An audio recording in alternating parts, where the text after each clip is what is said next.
What makes you so special? Stop! Please! Not until you stop breathing.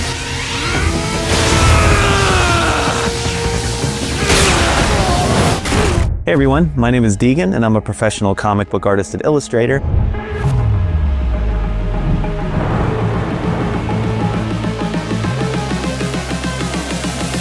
Today I'm going to draw for you guys an epic scene from Season 3, Episode 6 of Invincible where Powerplex fights Invincible. So let's go check it out. With every piece of art that I make, I always start by thinking about the overall composition and layout. Here you can see I begin by sketching out simple shapes and wireframes of the two characters and their poses.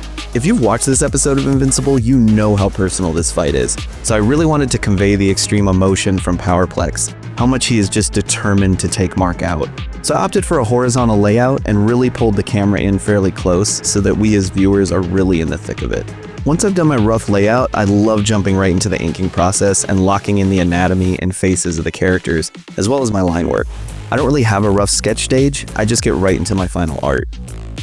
Now something I did want to mention is while I am a professional comic book artist, I'm not an official artist or animator on the Invincible show, but I am a huge fan of it, as well as being a massive fan of Cory and Ryan Ottley, who are co-creators of Invincible. Their work has really inspired me for a long time. Here you can see after drawing Invincible's head and overall anatomy, I started work on adding his costume details. Here I quickly threw on some basic flat colors to make sure that I like the overall look and spacing of the costume details. When the piece is in black and white, sometimes it can be hard to judge if parts are big enough or wide enough or positioned correctly, so quickly throwing down some base colors is a great way to make sure that you're happy with the spacing of everything.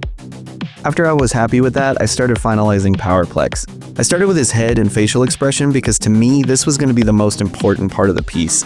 I really wanted to convey his anger and pain, and if this part didn't work, the whole piece wouldn't work.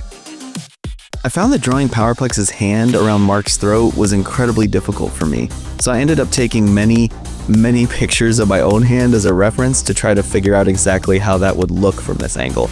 It helped immensely, and I got it to a place where I liked it. Then I started adding in Powerplex's costume details, as well as the discs that are implanted on his body. Again, like I did with Invincible, I added some basic flat colors to Powerplex to make sure I was happy with the positioning of his costume. Here you can see I started experimenting with special effects for Powerplex's electrical powers, as well as getting an idea of where I wanted to draw them and how much electricity I wanted in the composition. Adding too much would severely overpower the piece as a whole, so this was important to map out. After that, I started coloring the art in earnest, making sure I had the correct and accurate base colors for both Powerplex and Invincible. Once I had the base colors for Powerplex, I started drawing his electricity, and adding glow effects to all the places that needed them, as well as all the tiny details that really make the electricity pop visually. This honestly was a bit of an excruciating process, and one of the parts that took the longest when I was drawing this piece.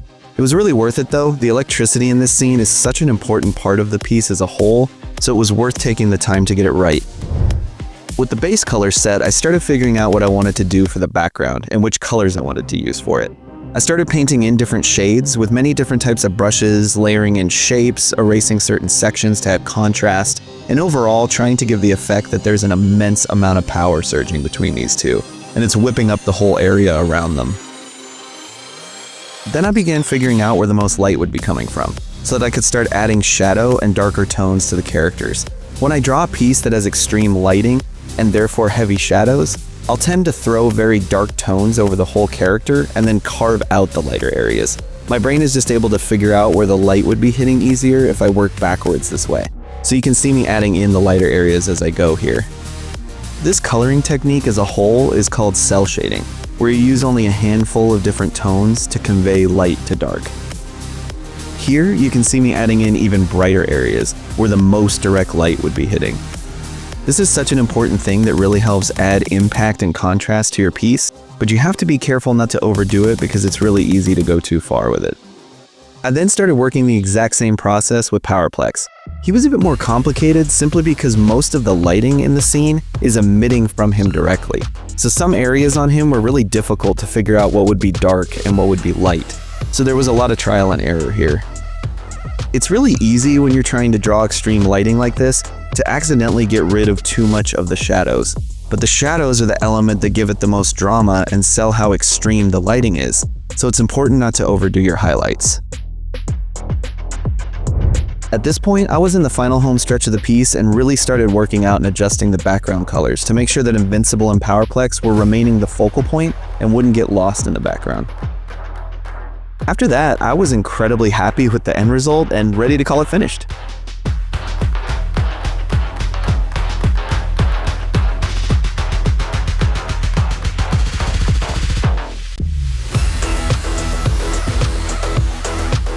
Thanks for watching me draw this fight from Invincible. You can watch seasons 1 through 3 of Invincible only on Prime Video. Don't forget to like and subscribe to the Prime Video YouTube channel for more videos like this. See ya.